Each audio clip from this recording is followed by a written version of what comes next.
You know who this guy is on the screen? David Crosby is a two-time Rock and Roll Hall of Fame inductee. And he's a little bit of a political commentator. If you're not sure what I mean by that, you probably don't share his political persuasions, I'll just say that. But I really like David Crosby, and I like his music, some of his music. Some of it I don't think is very good. But several years ago, Crosby wrote a song, and the first line of that song was this: time is the final currency, not money, not power. The time will come when you will give anything for one more hour. Time is the final currency. That's also the title of the song, by the way. Time being a currency. You ever thought about it in that sense? You ever thought about time being a currency, something that all of us have and something that we all share in common? But ultimately, it's not our money that matters in life. It's not the power that we have wielded in life. It's the time that we have and what we have done with the time. And this last expression of that opening line, the time will come when you would give anything for one more hour. Have you ever wished for more time? You know, we do that on a couple of different levels, one more shallow and superficial. And so we get to the end of a day where we've had a lot of things going on and we didn't quite get everything done on our to-do list, and we say, oh, I just wish I had 3 more hours in the day. But then on a much deeper level, something more serious, we get that cancer diagnosis. And the doctor says, I'm giving you 6 months. And we say, I wish I had more time. You see the difference in those? But we've all had moments where we wished that we had more time. Time is something that we all have in common. It is something that we all have the same amount of, and yet we wish there was more. We wish we had more time to accomplish the things that we want to accomplish. We're creatures who are bound by time. We are constrained by it. We are all allotted a certain amount, and we don't know that amount. We can't change that amount. Everybody has the same number of hours in a day, days in a month in a year, etc. And so as we think about time and as we continue this year our theme of stewardship and thinking about that, we're going to start talking this month and next month. We're going to have 2 lessons about stewardship of our time. And what we're focusing on today is the fact that time is a limited resource. It's not something we can create more of. We can be more efficient in regards to it, and we'll talk about that a little bit this morning, but it is something that we cannot increase. We can't change the amount of time, and yet it seems that in our lives we have endless responsibilities that we have to use, or we have to fill that time with. So I think it's critical that we take passages like Ephesians 5, verses 15 and 16, and we apply wisdom to this passage. In fact, that's what the passage tells us to do. It says, be careful or be wise how you walk. Look carefully how you walk, not as unwise men, but as wise, making the most of your time because the days are evil. Making the most of your time. The New King James Version says redeeming the time, buying back, taking back the time, not wasting it anymore, but redeeming it. Being efficient with our time. This is a critically important expression. We only have one life. We have one dose of time that God dispenses to us. And we must be wise when we think about how we use this time. Now, I want you to note this morning that there is a color change on the PowerPoints. In the sermons thus far, if you have seen red letters, those have corresponded to the blanks on your handout. The letters are not red anymore, they're yellow. So if you see yellow letters on the screen, that's an indication that you've got a blank that needs to be filled in. Time is a limited resource. Biblical writers understood this. For instance, Moses understood this when he said in Psalm 90, verses 10 and 12, as for the days of our life, they contain 70 years, or if due to strength, 80 years. Yet their pride is but labor and sorrow, for soon it is gone, and we fly away. And in verse 12, he says, "So teach us to number our days, that we may present to you a heart of wisdom." Moses says, on average, we live 70 years. If we're strong and if we're lucky, we live to be 80 years. But the only thing that we have to boast about in that 80 years of life is labor and sorrow. We worked hard for those 80 years. We have struggled, we have labored, we have toiled, and we have worked hard in that time. And that's really what we have to show for it, and whatever consequences might have come out of that hard work. So if we use Moses' measurements, let's just say that our lives will average 80 years. Let's use that figure. Now, I realize that people live more than 80 and people die sooner than 80, but let's just use Moses' average measurement. Let's say we're going to live 80 years. So whatever we're going to accomplish in life, we have 80 years to do it. And we are constrained by that amount. Now, obviously, that doesn't mean that we die on our 80th birthday, but let's just use that rounded figure. 80 years. That may seem like a long time to some. I know if you asked my 5-year-old Kinley, hey, how old would you be when you are 80? Can you imagine 80 years? She would go, oh, no, wow, that's forever away. And for her it is. But some of you are 75. And 80 is not forever away. It depends on your perspective. It depends on where you are in life. Some of you are past 80. I see Sister Pat Harrison sitting here this morning. And Pat, you're what, 94? Is that right? Okay, 94 years old. So Pat is past 80, and several of you are past 80 years. As you look back and you reflect over your time on this earth, how quickly has your time passed? Does it seem like it's been 94 years? Does it seem like it's been 83 years, or whatever it may be in your case? We oftentimes talk about how the days seem to move so much faster now. And we know that they actually don't. We still have 24 hours in a day, just like we always have. We know that time is not actually moving faster, but really what we mean by that is we have a lot more responsibilities now. We have a lot more things that take up our time, and so we're busier, and it seems like time is moving so much faster. And so as we think about this idea of time being a limited resource, I want to consider with you this morning two things that suffer in our lives because of the limited resource of time and all of the things that we have to do together. You think about all the assaults on our time, everything that is demanding time from us. What suffers because of that? Let me suggest to you the first thing that suffers is our schedule itself. Now you might be thinking, that doesn't really make any sense, because you're saying that because I have a busy schedule, my schedule suffers? That's exactly what I'm saying. Our lives are filled with so many things. We have so many places to go and people to see and responsibilities that we must fulfill that our schedule gets really full. And what happens when our schedule gets full? Our schedule suffers. And I'll explain what I mean by that as we go along. Are you ever overwhelmed by the number of demands that you have on your time?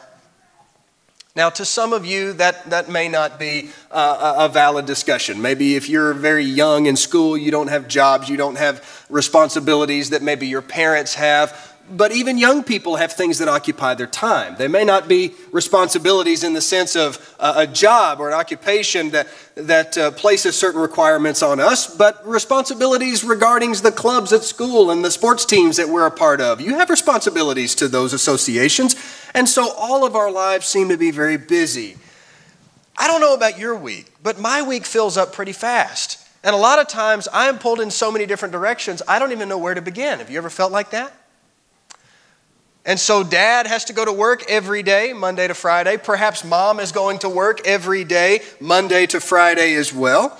And some of you have really high pressure jobs. You have bosses who are strict, and you have deadlines that you have to meet. And if you don't meet those deadlines, then you miss out on really big contracts where there's lots of dollar amounts involved. And you have a lot of pressure in those jobs with the deadlines and the meetings and the other expectations. And then the kids, they have school and they have ball practice and recitals and clubs and other things that they're involved in. And mom and dad, we just feel like a taxi shuttle system. We're just driving the kids all over the place, taking them from one place to another. And then there's church responsibilities. We have services on Sundays and Wednesdays. And if those walkers don't stop scheduling stuff that we're all supposed to go to and participate in, I know it seems like we do that all the time, and we're always scheduling things and sending out emails and giving you things to do. Can I push pause here for just a moment and make this observation? We are simply trying to present to you opportunities with those things.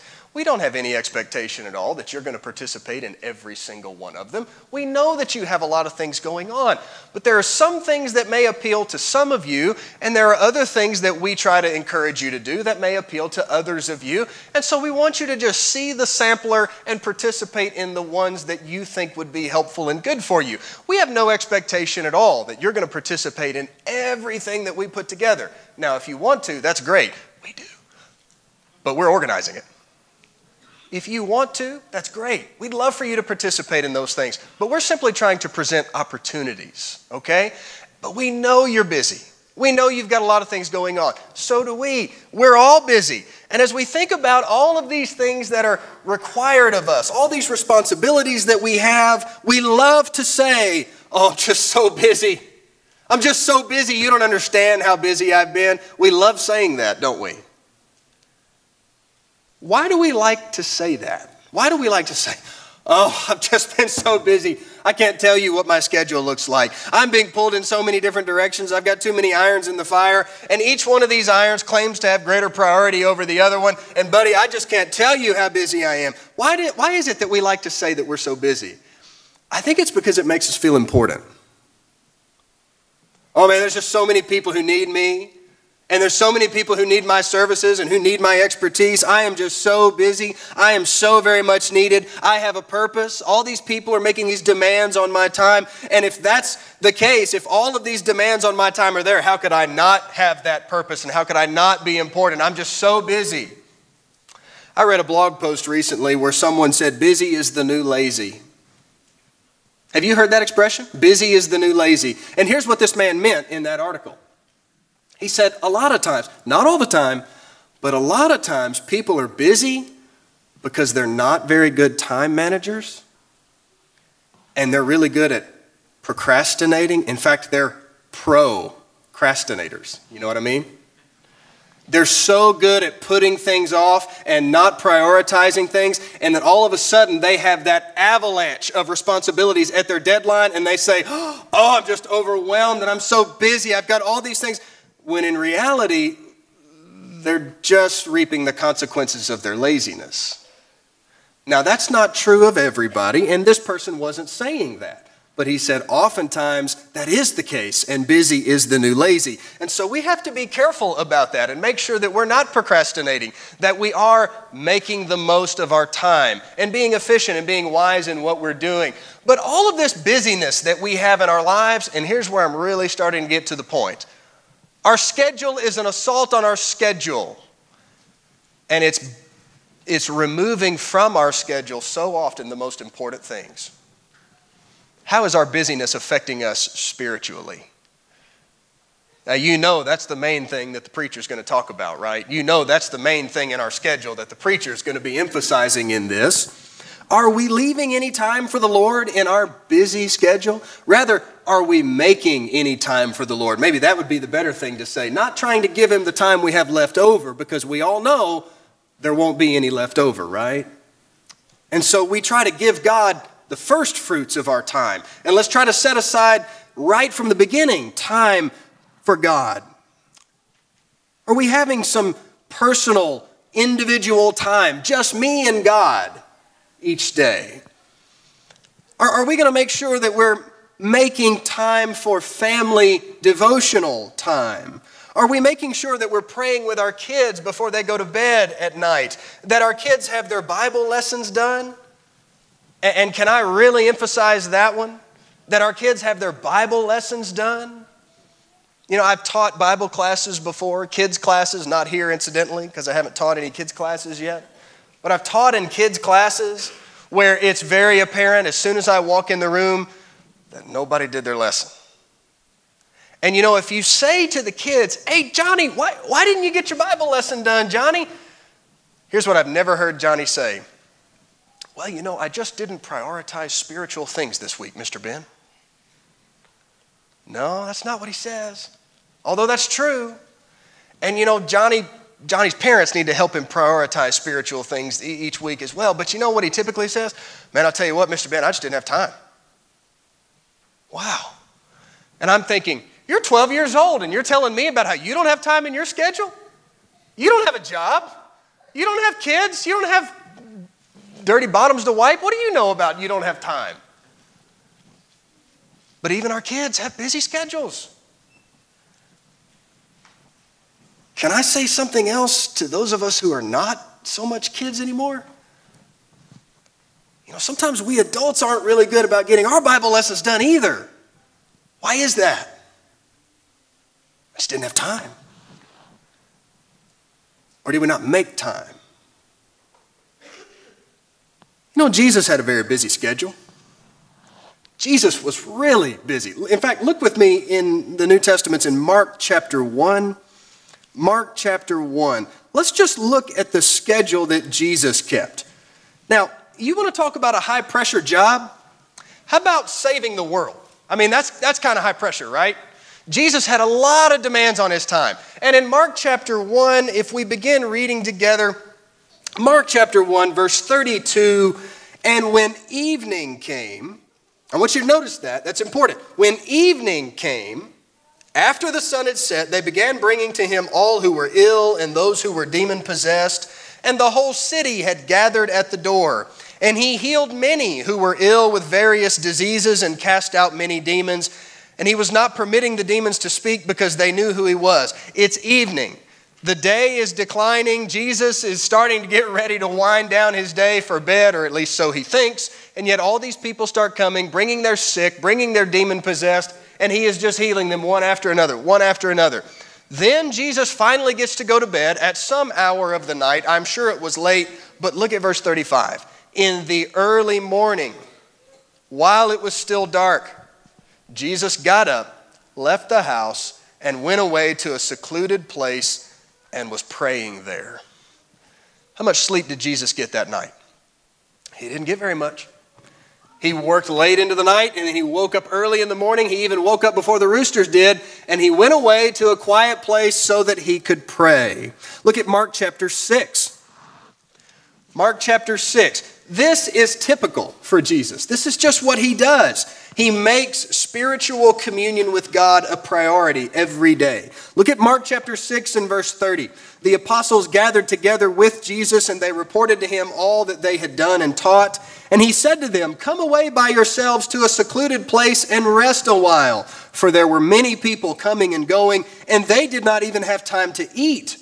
They went away in a boat to a secluded place by themselves. The disciples have just come back from a long mission. They're tired. Jesus recognizes that, and he says, you know what you guys need? You need a break. You need to rest. Jesus saw the value of rest. He saw the value of getting away, of going on a vacation for a little while, and just relaxing and regaining your composure again. But you know, if you keep reading in Mark chapter 6, you see that they weren't even able to do that. The crowds followed them, and this is right before Jesus feeds the 5,000. He didn't even get the break that he was hoping that he and the disciples would be able to get. But you see the point, though. He saw it as important. He saw taking a break from the busy schedule as valuable. Jesus had tremendous demands on his time, and yet he made his spiritual life his first priority.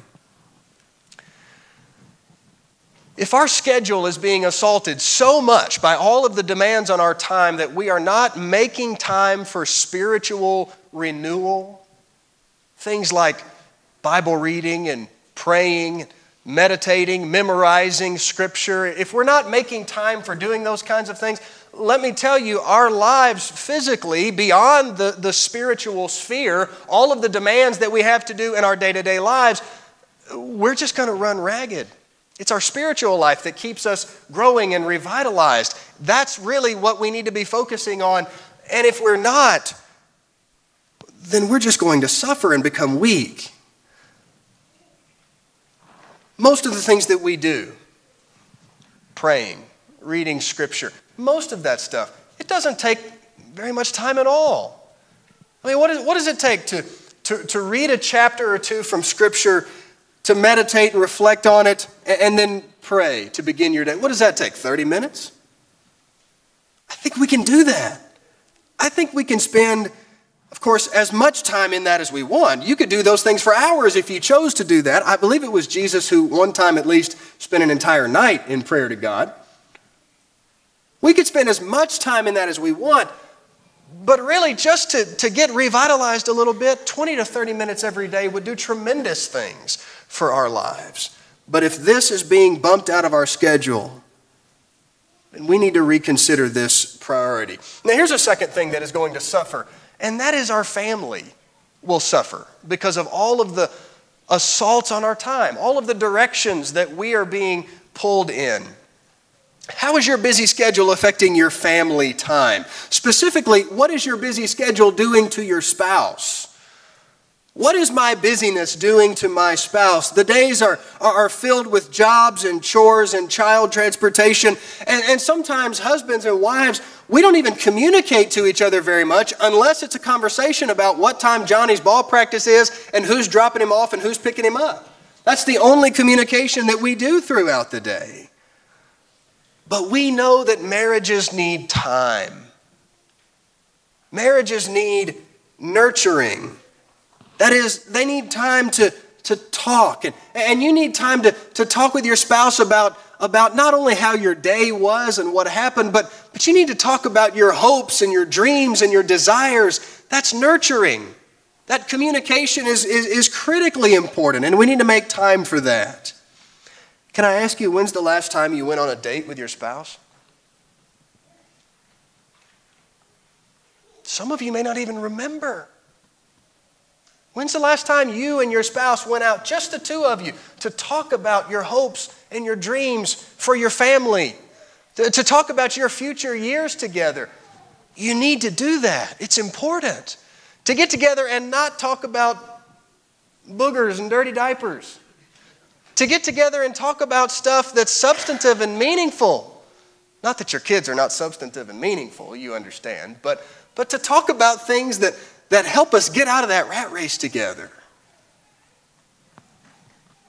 If you feel like there's some distance in your marriage, this might be a factor. It may be because you're not spending enough time together. So think about how your busy schedule is affecting your spouse. Think about what your busyness is doing with your relationship with your kids. How are they being affected by this busy schedule that I am keeping? Let me ask you this question, and this is a question you've heard before. This is one that is oftentimes discussed when we think about this idea of how much time do we spend with our kids and what do we do? Do our kids need quality time from us, or do they need quantity time from us? Which of those is it? The answer is both. They need both. And you know, it occurs to me that you're never going to have the quality time with your kids if you don't first put in the quantity time. If there's no quantity of time, the quality of time is not going to come. This came a lot easier 100 years ago, or so I'm told. Dad needed boys to work on the farm. And so a husband and wife would have 79 kids.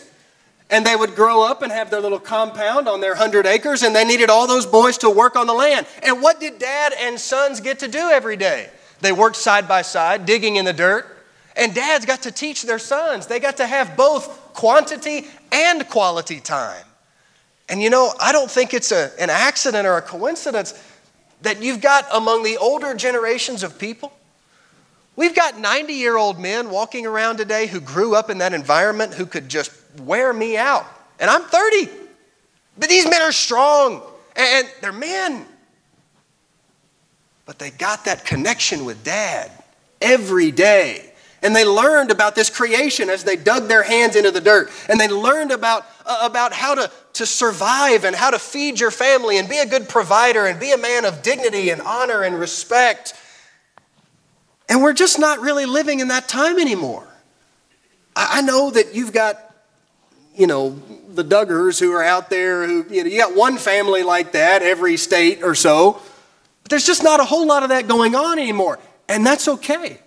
We're in a new time, an information age, and we're just not really pushing the agrarian thing anymore. And okay, fine. But what that means for us in terms of this discussion is we have to work a lot harder at making sure we're getting in the amount of time with our kids and ensuring that time is quality time. Parents, can I say this? Hauling our kids to and from ball practice and then standing on one side of the chain link fence, watching them play on the other side, that is not time spent with our kids. That's time spent at the ball field watching the kids. But that's not quantity or quality time with them. And we know that. We know that deep down. And yet sometimes when we do these kinds of activities, we feel like, well, hey, I'm with the kids. But really, we're just in close proximity to the kids. And there's not really any connecting going on at all. Let's look at one more passage together. Go to the Old Testaments. Go with me to Deuteronomy chapter 6. This is probably a passage that you know well. But I want to think about this in light of what we're discussing this morning. Deuteronomy chapter 6.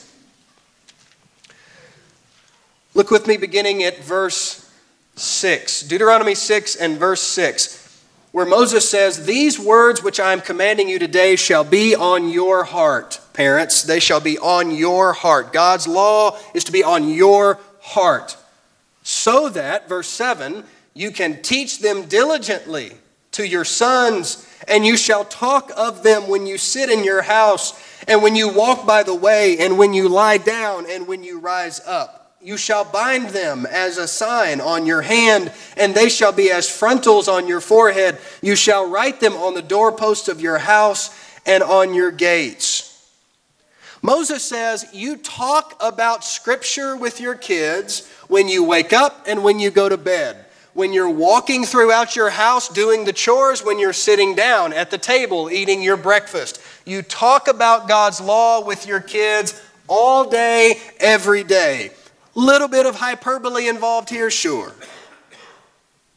But what Moses is saying in essence is, God's law should be no stranger to our homes. It should be permeating our homes. We need to be teaching our kids scriptures and talking to them about God's truths. Implicit within this instruction is the idea that we're going to be spending a lot of time with our kids. It's implicit. How can you talk to them about God's law when you wake up and when you go down and when you sit and when you stand? How can you do that if you're not with them?